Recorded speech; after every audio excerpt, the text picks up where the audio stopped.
students, this is my attempt to join audio and notes, right? But okay, you start with this video. Later I will try my best to teach physics or to explain physics in a better way. Thank you. Dear students, good morning to all of you. So, as I have promised to you, so today we will start some online teachings, right? So, first of all, in BSc Part 2, 3 papers are there. As I believe that you know that these 3 papers are physical, optics and laser, right? This is the first paper.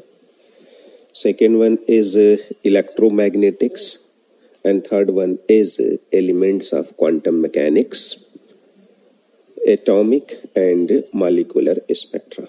Okay, so we will start from the first paper, physical optics. Now this paper is divided into 4 units. First is interference, second is diffraction, third is polarization, and fourth one is from laser, right? So we will start from interference. Okay, चूंकि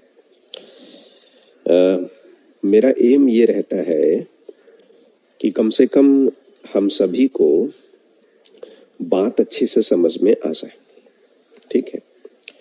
तो मैंने ये निश्चित किया है कि मैं पहले आप सभी को नोट्स का पीडीएफ अवेलेबल करा देता हूँ, जिसमें मेरे राइटिंग में लिखा हुआ नोट्स आपको मिल जाएगा, ठीक है? और फिर उस नोट्स को एक्सप्लेन करते हुए ऑडियो आपको अवेलेबल करा देते हैं, आप उस ऑडियो को सुन लीजिए। तो पहले ऑडियो को ध्यान से सुनिए, उसके बाद नोट्स को ध्यान से देखिए और फिर आप एक फेयर रिकॉर्ड बनाइए। देन आई बिलीव कि we will prepare some topics, right? तो एक शुरुआत कर लेते हैं जिससे हम लोग पढ़ाई में मन लगा सकें। थोड़ी थोड़ी ही कम से कम पढ़ाई होती रहे और बाद में जब कभी भी ऑफलाइन हो तो ठीक है, आपको बेहतर वे में बताया जा सके। एनीवे, तो चलिए फिजिकल ऑप्टिक्स में सबसे पहले आज सिर्फ और सिर्फ मैं आपसे डिस्कस करूंगा इंटरफेरेंस। क्या डिस्कस करूंगा? Interference, right? Okay, interference waves के बीच में होता है। किसके बीच में होता है? वेव्स के बीच में, ठीक? सुनिए इंटरफेरेंस किसे कहते हैं और फिर उसके बाद मैंने नोट्स पे क्या लिखा है वो आपसे बात करूंगा, right? So first of all, what is interference? ठीक, एक फिनोमिना होती है सुपरपोजिशन, प्रिंसिपल ऑफ सुपरपोजिशन, मतलब जिसमें 2 वेव्स आपस में क्या करते हैं? मिलते। वेव्स क्या होता है ये मैंने आपको फर्स्ट ईयर में बताया था, राइट? और इवन ये भी है, आप पहले से भी जानते होंगे कि वेव्स क्या होता है। वेव्स तो बहुत इंपॉर्टेंट है साइंस के पॉइंट ऑफ व्यू से। हम कहते भी हैं कि यूनिवर्स में केवल 2 चीजें होती हैं, मैटर और क्या? एनर्जी। तो मैटर तो मान लीजिए पार्टिकल्स होता है, ठीक है, लेकिन एनर्जी जो है वो वेव्स भी हो सकता है ना? एनर्जी क्या होता है? वेव्स होता है। मतलब वेव हमसे अगर कोई पूछे तो जैसा मैं आप सभी से कहता रहता हूँ कि wave is one type of disturbance, right? और वेव का काम होता है एनर्जी को एक स्थान से दूसरे स्थान तक ले जाना। हाँ, वो दूसरी बात है कि स्टेशनरी वेव्स भी होता है। एनीवे, खैर, तो हम लोग इंटरफेरेंस की बात केवल आज करेंगे, ठीक? तो सबसे पहले इंटरफेरेंस क्या होता है ना? मान लीजिए 2 वेव्स हैं शर्त है कि दोनों वेव्स की फ्रीक्वेंसी क्या होनी चाहिए से, ठीक है। साथ ही साथ दोनों वेव्स के बीच का फेज डिफरेंस क्या होना चाहिए, कांस्टेंट। तो जब ये दोनों वेव्स लगभग एक ही दिशा में चलते हैं तो आपस में मिलेंगे, अर्थात क्या करेंगे, सुपर इम्पोज करेंगे, ठीक। तो जब ये सुपर इम्पोज करते हैं, आपस में मिलते हैं, तो ये पाया जाता है कि जो रिजल्टेंट इंटेंसिटी का डिस्ट्रीब्यूशन होता है, वेव्स के रिजल्टेंट इंटेंसिटी का डिस्ट्रीब्यूशन वो यूनिफॉर्म नहीं होता, राइट। तो ये जो फिनोमिना है कि दो वेव्स आपस में मिले और जो रिजल्टेंट इंटेंसिटी का डिस्ट्रीब्यूशन हो वो नॉन यूनिफॉर्म हो सुपरपोजिशन के कारण, इसी घटना को हम लोग क्या कहते हैं, इंटरफेरेंस, ठीक है। अब जैसे दो वेव्स चला, अब आप देखें पेज नंबर 2 पे मैंने एक फिगर बनाया, जो फिगर मैंने पेंसिल से बनाया हुआ है वो आप नोट्स पे मत लिखिए, वो सिर्फ मैंने समझाने के लिए साइड में आपको बना के दे दिया। लेकिन जो फिगर मैंने पेन वगैरह से बनाया होगा वो आप पूरा अपनी कॉपी पे लिखिएगा, राइट। तो बताइए इंटरफेरेंस किसे कहते हैं, हम लोग क्या लिखेंगे, सबसे पहले क्या लिखेंगे कि दो वेव्स होना चाहिए, दोनों वेव्स की फ्रीक्वेंसी क्या होनी चाहिए, सेम, और दोनों लगभग एक ही दिशा में चलना चाहिए। सर एक ही दिशा में क्यों चलना चाहिए, क्योंकि तभी ना आपस में मिलेंगे, सुपर इम्पोज करेंगे, ठीक।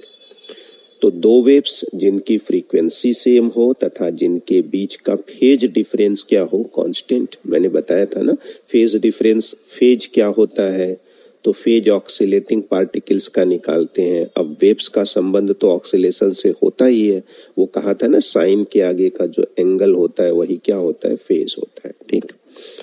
तो जब ये दोनों वेव्स आपस में मिलेंगे तो जो रिजल्टेंट इंटेंसिटी होगा वो सीधा सीधा I1 प्लस I2 नहीं होता है ना, किसी बिंदु पर I1 प्लस I2 से कम होता है तो किसी बिंदु पर ज्यादा होता है, यानी रिजल्टेंट इंटेंसिटी का डिस्ट्रीब्यूशन यूनिफॉर्म न होके बल्कि क्या हो जाता है, non uniform.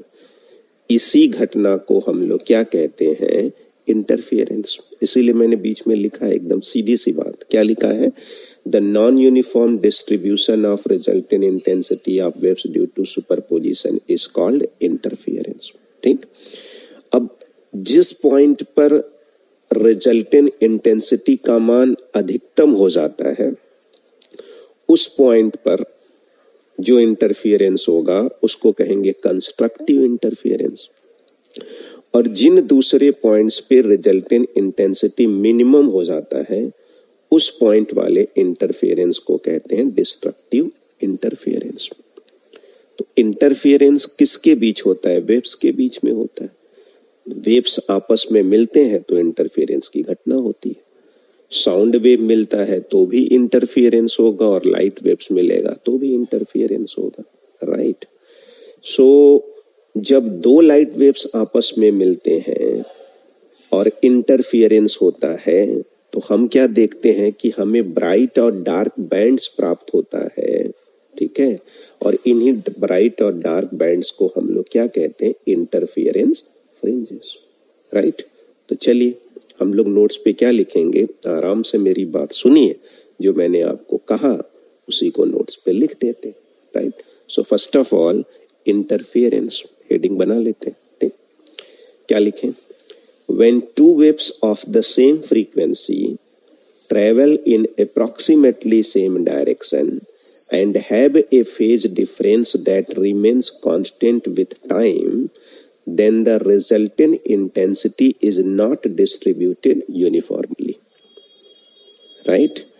The non-uniform distribution of resultant intensity of waves due to superposition is called interference.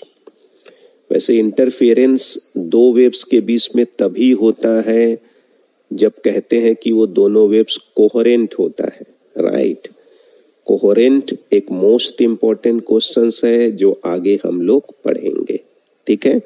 तो अगर कोई हमसे कहे कि दो साधारण वेव्स भी आपस में मिल जाएंगे तो इंटरफेरेंस होगा, तो मेरा उत्तर है नहीं।